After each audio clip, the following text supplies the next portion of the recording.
Bangladesh railway পুলিশের প্রধান অতিরিক্ত আইজিপি দেবদাস ভট্টাচার্য সহ ৬ কর্মকর্তাকে বাধ্যতামূলক অবসরে পাঠিয়েছে সরকার।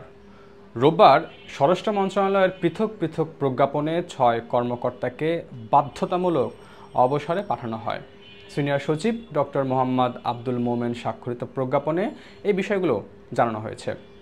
৬ কর্মকর্তারা হলেন রেলওয়ে পুলিশের প্রধান অতিরিক্ত আইজিপি দেবদাস ভট্টাচার্য, শিল্পাঞ্চল পুলিশের উপ পুলিশ মহাপরিদর্শক, অতিরিক্ত আইজিপি পদে পদোন্নতিপ্রাপ্ত AKM হাফিজ আক্তার, ঢাকা পুলিশ টেলিকমের উপ পুলিশ মহাপরিদর্শক, অতিরিক্ত আইজিপি পদে পদোন্নতিপ্রাপ্ত বশির আহমেদ, RRF এর police super Mizanur Rahman, APBN এর সহকারী পুলিশ সুপার মোহাম্মদ রফিকুল ইসলাম এবং ডিএমপির সহকারী পুলিশ সুপার মোহাম্মদ দাদন ফকির। প্রজ্ঞাপনে উল্লেখ করা হয়, সরকারি চাকরি আইন 2018 এর 45 ধারার বিধান অনুযায়ী জনস্বার্থে সরকারি চাকরি থেকে অবসর দেওয়া হলো। তারা বিধি অনুযায়ী অবসরজনিত সুবিধাদি প্রাপ্য হবেন বলেও প্রজ্ঞাপনে উল্লেখ করা হয়।